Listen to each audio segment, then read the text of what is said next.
లేనోడేమో లేక సచ్చిండట. ఒక్క ఒక్క గుంట జాగలని కనీసం గింత ఒక 10 స్క్వేర్ ఫీట్ల జాగ కావాలంటే కూడా దిక్కులేదు. ఇవాళ పరిస్థితులు అట్లున్నాయి, లేనోడు పరిస్థితి. కానీ ఇవాళ మాత్రము ఈ మంత్రి పదవిని అడ్డు పెట్టుకొని వాళ్ళ అనుచరులైతేంది, వాళ్ళ కొడుకులైతేంది, వాళ్ళ ఓఎస్డీలు అయితేంది ఎంత ఘోరంగా తెగబడ్డారన్న విషయాన్ని మనం చూస్తూనే ఉన్నాం. ఇక తీరికగా మనకి ఇంకో విషయం బయటకు వచ్చింది ఏంటంటే, భూ కబ్జాలకు తెగబడ్డ మంత్రి బాంబులేటి కొడుకు. ఏం చేసుకుంటారు నిజంగా? ఒకసారి వింటుంటే ఈ వార్తలు మీకు కూడా అనిపిస్తుంటది కదా, ఎంతటికి తీరదా వీళ్ళ భూదాహం అనేసి. కొడుకులు ఇట్లా చూసుకుంటే తమ కొడుకులు, మనవళ్ళు, ముని మనవళ్ళు, ఆ ముని మనవళ్ళు, ఆ ముని మనవళ్ళు తరతరాలకు సరిపోయేలాగా కబ్జాలకు తెగబడుతున్నారు.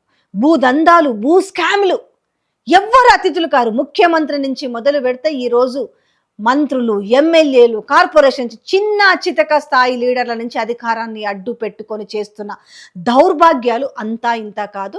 ఇక ఏకంగా కొత్తేముందని మీరు అనుకోవచ్చు. వార్తలు విని విని విని విని వీళ్ళు ఇంతేలే అని మాకు విసుగొచ్చింది అనుకుంటారు కదా. అందుకే మీకు ఓటు అనే ఒక ఆయుధం ఇచ్చిరు కదా, ఆ ఓటు ద్వారా మీరు ఎవరిని నిర్ణయించుకోవాలనే శక్తి మీకు ఉంది. కాబట్టి అది దాటితే చూస్తూ ఉండడం తప్ప చేసేది ఏమీ లేదన్నట్టుగా ఈరోజు ఈ సర్పంచ్ ఎలక్షన్లో కూడా ప్రజలు నోరు విప్పాల్సినంత అవసరం ఉంది. ఎంత దౌర్జన్యం జరుగుతుందో కూడా మీ కళ్ళతో చూస్తున్నారు. సరే, ఈయన గురించి ఒకసారి చెప్దాం. ఈ మహానుభావుడు గురించి చెప్దామా? 70 మందికి పైగా బౌన్సర్లతో గండిపేటలో 3 ఎకరాల స్థలం ప్రహరీ గోడ కూల్చివేత. వీళ్ళకి కూడా అటే ఉందనుకుంటా. వీళ్ళ ఫామ్ హౌస్ కూడా ఈ బాంబులేటికి సంబంధించిన ఫామ్ హౌస్, నేను అందులో అది గ్రౌండ్ రిపోర్ట్ కూడా చేసిన. హిమాయత్ సాగర్, ఆ గండిపేట నీళ్ళకు ఆనుకునే ఆల్మోస్ట్ సగం బడ అందులోనే కూడా ఉంటుందో తెలియదు ఆ ఫామ్ హౌస్లో. సో ఇప్పుడు దానికి సంబంధించిన నియర్ బైలోనే ఇక ఈ 3 ఎకరాల స్థలం పారి కూడా 70 మంది బౌన్సర్లను తీసుకొని పోయాట, కూలగొట్టిండట. అడ్డొచ్చిన యాజమానిపై మూకుమ్మడి దాడి, పోలీసులకు ఫిర్యాదు చేసిన యాజమాని బౌన్సర్లను అరెస్ట్ చేసి మంత్రి కొడుకుపై కేసుకు సిద్ధమైన ఒక పోలీసు ఉన్నతాధికారి. నిజంగా ఇది ఎంతవరకు వస్తుందో చూద్దాం. రేపటి వరకు ఇది సర్దుమనిగిపోతుందో లేదో కూడా చూద్దాం. ఎందుకంటే ఈ బడా బడా బాబులు చేసే సంగతులు, ఈ బడా బడా చేసే ఈ గమ్మత్తైన విషయాలు, ఈ దందాలు, ఇవన్నీ మనకేం తెలియని విషయాలు కాదు కదా. ఇక బౌన్సర్లను అరెస్ట్ చేసి మంత్రి కొడుకు పైన కేసు ఎంతవరకు వస్తుందో చూద్దాం. రంగంలోకి దిగిన సదరు మంత్రి ఒక ముఖ్య నేత మా మీదనే కేసులా అంటూ ఆగ్రహమట. ఎవరు? రంగంలోకి దిగిన సదరు మంత్రిట.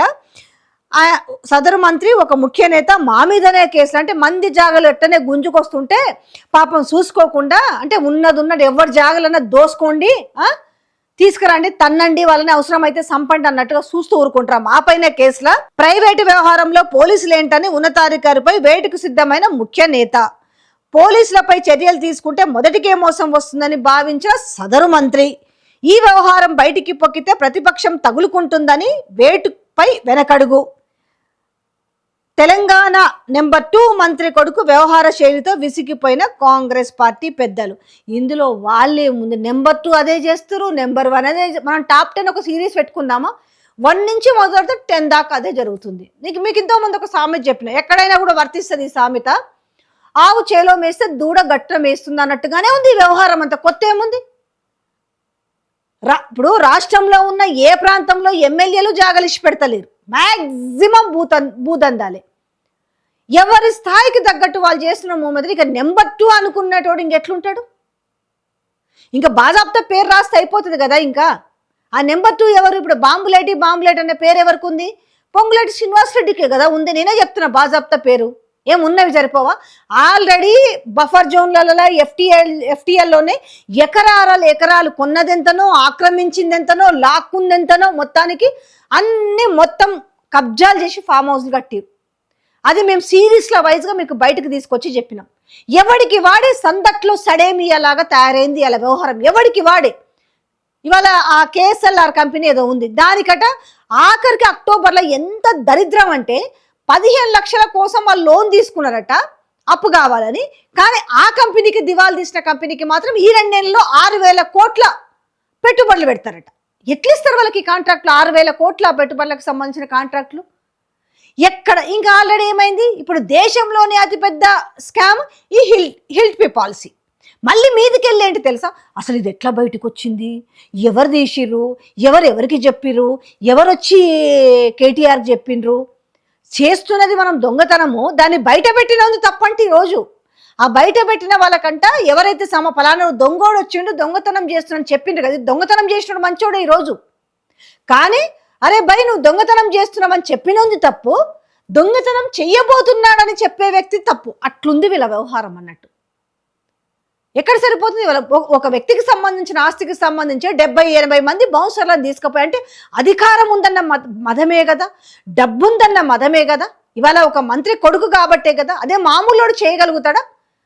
నుంచి గేటు అంచు అంచు కూడా తాకనివ్వరు, అంచు కూడా తాకనివ్వరు.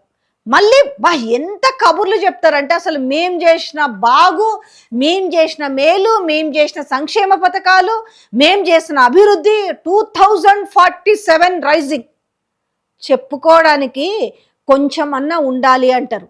ఇడంగా కనీసం మీ రైజింగ్ పక్కన పెడితే ఎవడెవడు ఏం దోచుకుంటున్నాడో ముందు ఒకసారి కన్నేస్తే అర్థమవుతుంది. కానీ ఇది ఎట్లుంది తెలుసా, ఎవడికి వాడే నిమ్మకు నీరెత్తినట్టుగా ఉంటాడు. ఆడు దోచుకుంటుండు కదా, నేను దోచుకుంటే తప్పేంది, నాకు రావాల్సిన వాటి నాకు రాలే కదా, నా దాంట్లో ఏళ్ళు పెడతారా, నా దాంట్లో దోసుకుంటాడా, వీళ్ళే కొట్టుకుంటున్న పరిస్థితి కనపడుతుంది. 2 రోజులు ఆగితే అర్థమైపోతుంది కదా ఎవరెవరు ఏం చేస్తారనేది. ఇంకా నాలాంటి వార్తలు చెప్పాల్సిన అవసరమే లేదు. క్యాబినెట్ ఎక్స్పాన్షన్ జరగని ఈ మంత్రులు షెఫిల్స్ అవుతారు కదా, అప్పుడు తెలుస్తుంది ఎవరెవరు ఎవరి దాంట్లో ఏలు పెట్టినరు, ఎవరెవరు ఎంత దోసుకున్నారు అనే వ్యవహారం. వెరీ సూన్ అన్ని ఇట్లా బయటకు వస్తాయి. పెద్ద టైం ఏం పట్టదు, వాళ్ళ నోర్లతోటి వాళ్ళే చెప్తారు. ఈరోజు ఎవరో చెప్పిరు ఈ హిల్ట్ పీ పాలసీ గురించి మాట్లాడుతారు కదా, రేపు వాళ్ళే అన్ని బయటకు చెప్తారు.